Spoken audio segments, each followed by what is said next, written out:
नमस्कार व्यूअर्स, आप सभी का बहुत बहुत स्वागत है राष्ट्रीय कदम न्यूज़ पर। इस समय हम आपको विधानसभा डेराबस्सी से सीधी लाइव तस्वीरें दिखा रहे हैं।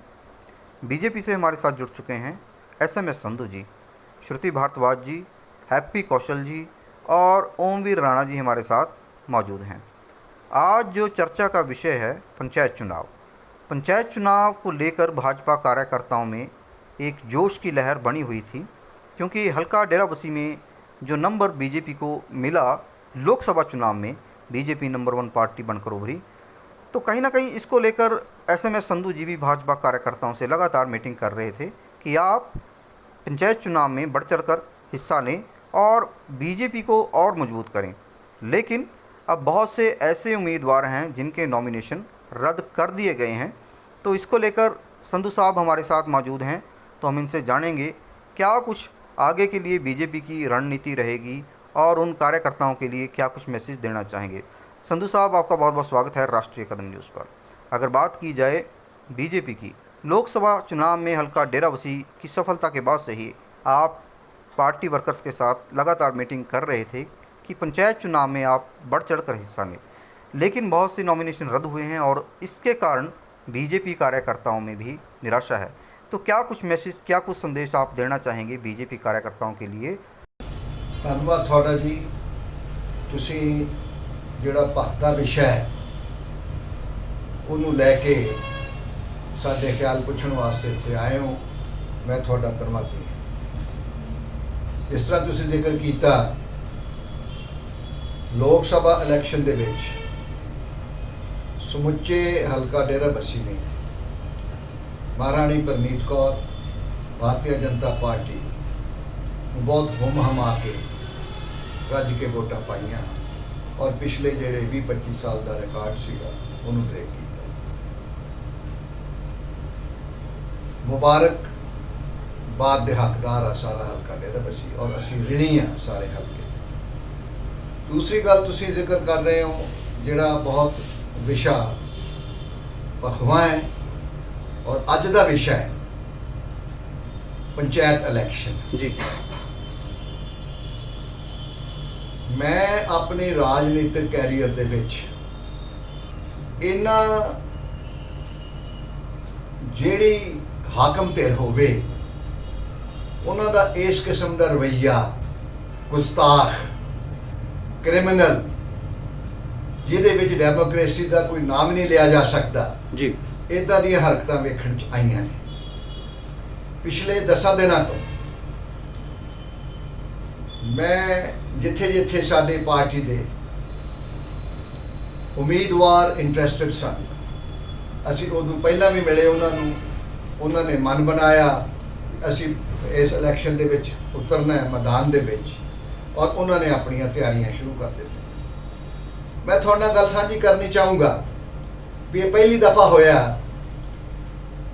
मेरी समझ के मुताबिक भी कंसर्नड थाने का SHO या उतों का मुंशी डायरैक्टली इंटरफीयर करे।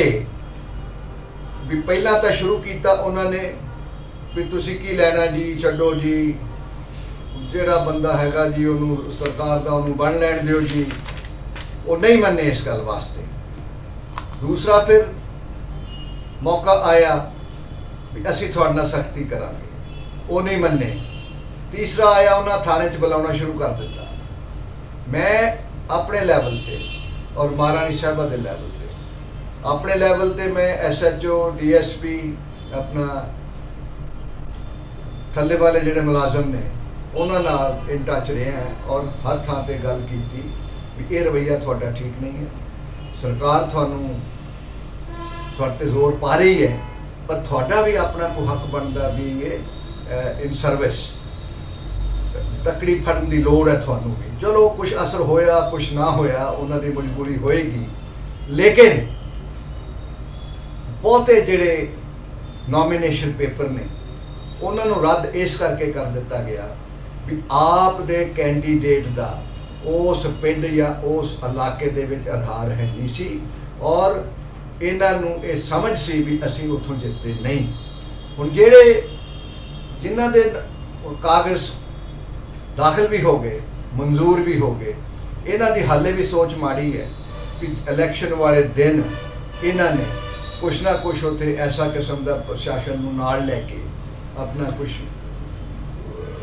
रगड़ा शुरू करनगे ताकि ये रिजल्ट डिक्लेयर कराउन अपने हक। जी, तो आपका जो इशारा है संधू साहब, जो चुनाव के जो परिणाम आएंगे उसमें हेर फेर हो सकता है? बिल्कुल हो सकता है, 100% होएगा, लेकिन इस 100% का आपनू लाभ कोई नहीं होगा क्योंकि सारा पंजाब हल्का डेरा बसी ये सारा आप सरकार के खिलाफ है। ग्राउंड लैवल पे पिंडां दे विच लोकी इन्हां नूं पसंद नहीं कर रहे, झूठ बोल के आए सन, जेड़े इन्हां वादे कीते अज तक पूरे नहीं कर सके। किस कोई भी वादे की गल कर लो, तुसी रेता बजरी कर लो, शराब दा कर लो, नौकरियां देण दा कर लो, एजुकेशन दा कर लो, हॉस्पिटल्स दा कर लो, ये सिर्फ ये बयानबाजी और इश्तहारबाजी में बिलीव करते हैं। जी, जो मुख्यमंत्री का जो बयान पंचायत चुनाव पर रहा कि ये जो चुनाव है आपसी भाईचारे का चुनाव है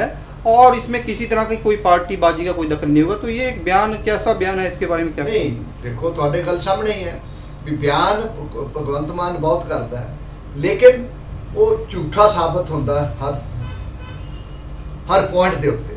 अज तक तो किसी गल ते पूरा नहीं उतरिया। ये भी हुण आपां नूं पता भी वो कहता भी ये भाईचारा है, लेकिन भाईचारे नूं वंडिया जा रहा है। जी, तो आगे के लिए क्या कुछ रणनीति रहेगी बीजेपी की? ये जो नॉमिनेशन रद्द हुए हैं, बहुत से ऐसे चुनाव ऐसे कार्यकर्ता थे बीजेपी के जो चुनाव लड़ रहे थे, पंचायत चुनाव में हिस्सा ले रहे थे, लेकिन डॉक्यूमेंट्स की कमी के कारण जो बताया गया है कि वो अब चुनाव में हिस्सा नहीं ले पाएंगे, तो आगे के लिए क्या कुछ रणनीति आपकी? देखो डॉक्यूमेंट्स में कमी नहीं होंगी, कोई 19-21 का कितने फर्क हो सकता है, लेकिन ये सरकार की नीयत होनी चाहिए है भी ये फेयर प्ले ग्राउंड बने और पिंड दे विच जे 3-4 बंदे लड़ना चाहते हैं उन्होंने मौका दिता जाए। हर बंदे नूं हक देना चाहिए भी तू अपनी गल दस भी पिंड वास्ते तू की करेगा, पिछे तू की कीता है और ये किस तरह गल अगां तुरेगी, ताकि लोग अपना मन बना सकन भी किहड़ा सरपंच जिहड़ा साडे वास्ते यूजफुल होएगा, साडे फायदे वास्ते होएगा, उन्होंने वोटा पाउणगे। वो तो मौका दे ही नहीं रहा किसी नूं। हाई कोर्ट में पटीशन हो चुकी है जी, हाई कोर्ट की पटीशन जी है, मेरे ख्याल 1-2 दिन फैसला हो जाएगा। लोग सड़कों पर उतरे हुए हैं सारे पंजाब के रौला पै रहा, माहौल खराब होएगा आने वाले दिनों में और इसका खमियाजा भगवंत मान सरकार नूं आने वाले समय भुगतना। जी, तो जो चुनाव की जो प्रक्रिया है वो तो पूरी हो चुकी है, कागजी कार्रवाई पूरी हो चुकी है और जो नॉमिनेशन रद्द किए गए हैं वो रद्द हो ही चुके हैं, तो अब आगे के लिए भविष्य के लिए क्या कुछ रणनीति रहेगी? क्योंकि जो आपके आपसे जुड़े हुए हैं, बीजेपी से जुड़े हुए हैं, तो ये इनके जो हौसले हैं कहीं ना कहीं डाउन हुए हैं, तो इनके लिए क्या कुछ रणनीति देखो वर्कर का हौसला डाउन नहीं होता, वो इस करके भी वर्कर इन्हां तो तंग बैठा है। उन्होंने पता है भी किहड़ी पार्टी उन्हां दे हक विच है। बीजेपी नूं लोकी पसंद करते हैं, नरेंद्र मोदी जी नूं लोकी पसंद करते हैं, महाराणी परनीत कौर जी नूं लोकी पसंद करते हैं, इस करके उन्हां दे नाल ही हैगे ने ते रहणगे।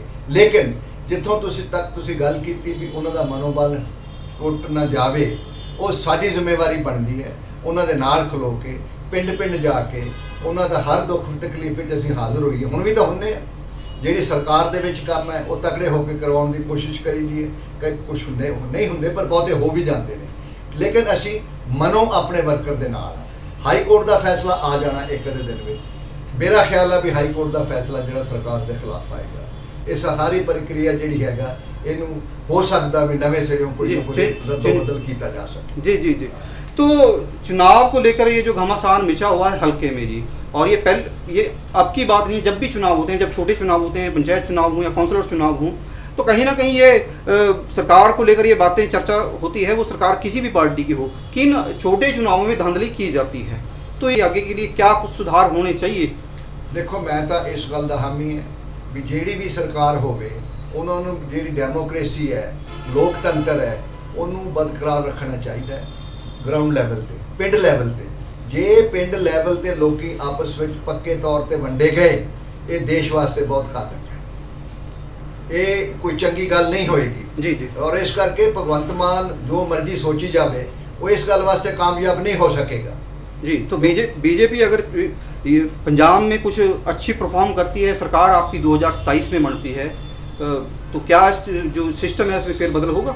बिल्कुल बदल होगा जी। मैं तो देखो, क्योंकि रब करे भारतीय जनता पार्टी 2027 ਦੇ ਵਿੱਚ ਸਰਕਾਰ ਆਵੇ, ਮੈਂ ਜਿਸ ਪੋਜੀਸ਼ਨ ਵਿੱਚ ਵੀ ਹੋਵਾਂ, ਮੈਂ ਇਲਾਕੇ ਦੇ ਭਲਾਈ ਵਾਸਤੇ, ਭਾਈਚਾਰੇ ਨੂੰ ਇਕੱਠਾ ਰੱਖਣ ਵਾਸਤੇ, ਜਿਹੜੀ ਜ਼ਬਰਦਸਤੀ ਹੈ ਉਹਨੂੰ ਘਟਾਉਣ ਵਾਸਤੇ, ਡੰਡਾ ਤੰਤਰ ਬੰਦ ਕਰਨ ਵਾਸਤੇ, ਵਰਕਰ ਦੀ ਇੱਜ਼ਤ ਕਰਨ ਵਾਸਤੇ, ਵਰਕਰ ਨੂੰ ਜਿਹੜਾ ਤੁਹਾਡਾ ਰੋਜ਼ਗਾਰ ਦੇਣ ਵਾਸਤੇ, ਭਾਵੇਂ ਜ਼ਿਮੀਂਦਾਰ ਹੋਣ ਜਾਂ ਕੁਝ ਪਿੰਡਾਂ ਦੇ ਵਿੱਚ ਜਿਸ ਤਰ੍ਹਾਂ ਆਪਾਂ, ਮੈਂ ਇਸ ਗੱਲ ਦਾ ਹਾਮੀ ਹੈ ਵੀ ਜਿਹੜਾ ਇਹ ਠੇਕਾ ਸਰਕਾਰ ਦੇ ਦਿੰਦੀ ਹੈ ਗਲਤ ਹੈ। ਪਿੰਡਾਂ ਵਾਲਿਆਂ ਨੂੰ ਆਪਣੇ ਦਾਇਰੇ ਦੇ ਵਿੱਚ ਇਹਨਾਂ ਨੂੰ ਮੁਕਰਰ ਕਰ ਦੇਣਾ ਚਾਹੀਦਾ, ਛੋਟੇ ਲਾਇਸੈਂਸ ਦੇ ਕੇ ਵੀ ਤੁਸੀਂ ਇਹਦੇ ਵਿੱਚ ਆਪਣਾ ਜਿਹੜਾ ਰੇਤ ਦਾ ਕੰਮ ਜਾਂ ਬਜਰੀ ਦਾ ਕੰਮ ਕਰ ਸਕਦੇ ਹੋ, ਤਾਂ ਕਿ ਹਰ ਬੰਦਾ ਜਿਹੜਾ ਨੂੰ ਰੋਜ਼ਗਾਰ ਮਿਲੇ ਔਰ ਉਹ ਆਪਣੇ ਬੱਚਿਆਂ ਦਾ ਪੇਟ ਪਾਲ ਸਕੇ। ਕਿਉਂਕਿ ਅੱਜ ਦੀ ਰਾਜਨੀਤੀ ਕੀ ਕਹਿ ਰਹੀ ਹੈ ਵੀ ਸਭ ਕੁਝ ਆਪਣੇ ਪੇਟ 'ਚ ਲੈ ਜਾਓ, ਸਭ ਕੁਝ ਜਿਹੜਾ ਭਗਵੰਤ ਮਾਨ ਕੋਲ ਚਲਾ ਜਾਵੇ, ਸਭ ਕੁਝ ਪਾਰਟੀ ਕੋਲ ਚਲਾ ਜਾਵੇ। ਜਿਹੜਾ ਥੱਲੇ ਵਾਲਾ ਵਰਕਰ ਹੈ ਉਹਨੂੰ ਇਹ ਕਹਿੰਦੇ ਨੇ ਵੀ ਕੋਈ ਗੱਲ ਨਹੀਂ, ਇਹ ਉਹਦਾ ਆਓ ਜੀ ਵੀਰ ਜੀ ਬੈਠੋ ਜੀ, ਚਾਹ ਦਾ ਪਿਆਲਾ ਪੀ ਕੇ ਤੋਰ ਦਿੰਦੇ ਨੇ। ਵਰਕਰ ਇਸ ਤਰ੍ਹਾਂ ਨਹੀਂ ਚੱਲੇਗਾ, ਨਾ ਚੱਲ ਰਿਹਾ। ਇਸ ਕਰਕੇ ਆਉਣ ਵਾਲਾ ਸਮਾਂ ਜਿਹੜਾ ਆਪ ਵਾਸਤੇ ਘਾਤਕ ਹੈ। ये सब चेंजेस होंगे अगर बीजेपी? मैं बिल्कुल जी, बीजेपी सरकार आऊँगी, मैं वचनबद्ध, मैं थोड़े चैनल पे कह रहे हैं जी। मैं सर एक चुनाव से हटकर एक सवाल है आपसे कि सुनील जाखड़ जी पार्टी हाईकमान से नाराज चल रहे हैं, इसमें कितनी सच्चाई है? ये खबरें आ रही हैं लगातार। देखो वो पार्टी का अंदरूनी मसला है, हाले जाखड़ साहब की अपनी कोई स्टेटमेंट नहीं आई। मैं तो एक गल कह सकता भी सुनील जाखड़ जी ਜਿਹੜੇ ਨੇ ਉਹ ਪਾਰਟੀ ਵਾਸਤੇ ਇੱਕ ਬਹੁਤ ਵੱਡੀ ਚਿਹਰਾ ਹੈ ਜੀ, ਖਾਸ ਤੌਰ ਤੇ ਪੰਜਾਬ ਵਾਸਤੇ। ਔਰ ਮੇਰੀ ਇਹ ਸਮਝ ਇਹ ਕਹਿੰਦੀ ਹੈ ਵੀ ਹਾਈ ਕਮਾਂਡ ਨੂੰ ਵੀ ਇਸ ਗੱਲ ਦਾ ਪਤਾ ਹੈ। ਇਹ ਕੋਨੇ ਕੀ ਕਿਤੇ ਹੋਈ ਹੈ ਤੇ ਮੇਰਾ ਮਨ ਕਹਿੰਦਾ ਵੀ ਆਉਣ ਵਾਲੇ ਸਮੇਂ ਦੇ ਵਿੱਚ ਉਹ ਖਤਮ ਹੋ ਜਾਏ। जी, तो आखिरी मैसेज उन मतदाताओं के लिए जो वोट करने जा रहे हैं और उन कार्यकर्ताओं के लिए और उन जो चुनाव से अब दूर हो गए हैं कहीं ना कहीं, जिनके नॉमिनेशन रद्द कर दिए गए हैं, मतदाताओं के लिए और आपके जो कार्यकर्ता चुनाव नहीं लड़ पा रहे हैं, बीजेपी के कार्यकर्ता चुनाव नहीं लड़ पा रहे हैं, उनके लिए कोई मैसेज, कोई संदेश आपकी तरफ से? मेरा तो साਰਿਆਂ ਨੂੰ ਇਹੀ ਸੰਦੇਸ਼ ਹੈ ਜੀ ਵੀ ਸਮਾਂ ਕਠਨ ਹੈ, ਵਕਤ ਆਉਂਦਾ ਜਾਂਦਾ ਰਹਿੰਦਾ ਹੈ, ਦਿਲ ਛੱਡਣ ਦੀ ਲੋੜ ਨਹੀਂ ਹੈ। ਜੇ ਰਾਤ ਹੈ ਤੇ ਦਿਨ ਆਉਣਾ, ਜੇ ਦਿਨ ਹੈ ਤੇ ਰਾਤ ਆਉਣੀ ਹੈ। ਅਸੀਂ ਉਹਨਾਂ ਦੇ ਨਾਲ ਮਨੋਬਲ ਅਸੀਂ ਉਹਨਾਂ ਨੂੰ ਡਿੱਗਣ ਨਹੀਂ ਦੇਣਾ ਔਰ ਆਉਣ ਵਾਲੇ ਸਮੇਂ ਦੇ ਵਿੱਚ ਉਹਨਾਂ ਨੂੰ ਤਕੜੇ ਹੋ ਕੇ ਬਾਹਰ ਨਿਕਾਲ ਕੇ ਅਸੀਂ ਇਹਨਾਂ ਦੇ ਜਿਹੜਾ ਆਪੋਜੀਸ਼ਨ ਦਾ ਰੋਲ ਹੈ ਉਹਨੂੰ ਨਿਭਾਵਾਂਗੇ ਆਉਣ ਵਾਲੇ ਸਮੇਂ 'ਚ, ਤਾਂ ਕਿ 2027 वास्ते इश्तेहार हो सके। जी, तो मतदाताओं के लिए भी कुछ मैसेज आपकी तरफ से जो वोट करने जा रहे हैं? मतदाता ਦਾ ਤਾਂ ਇਹੀ ਹੈ ਜੀ, ਜਿੱਥੇ ਕਿਤੇ ਦੋ ਬੰਦੇ ਲੜ ਰਹੇ ਨੇ, ਮੈਂ ਇਸ ਗੱਲ ਦਾ ਹਾਮੀ ਹਾਂ ਵੀ ਆਪਸ ਭਾਈਚਾਰਾ ਨਹੀਂ ਵੰਡਿਆ ਜਾਣਾ ਚਾਹੀਦਾ, ਬਿਲਕੁਲ ਨਹੀਂ ਵੰਡਿਆ। ਖਾਸ ਤੌਰ ਤੇ ਰਾਜਨੀਤਿਕ ਤੌਰ ਤੇ ਜਿਹੜਾ ਬੰਦਾ ਤੁਹਾਨੂੰ ਸੂਟੇਬਲ ਲੱਗਦਾ ਹੈ, ਜਿਹੜਾ ਬੰਦਾ ਤੁਸੀਂ ਸਮਝਦੇ ਹੋ ਵੀ ਸਾਫ਼ ਸੁਥਰਾ ਹੈ ਔਰ ਆਉਣ ਵਾਲੇ ਸਮੇਂ 'ਚ ਪਿੰਡ ਦਾ ਭਲਾਈ ਦਾ ਕੰਮ ਕਰੇਗਾ, पार्टी पद्धर तो ऊंचा उठ के उन्होंने वोट पानी चाहिए। जी, बहुत बहुत धन्यवाद।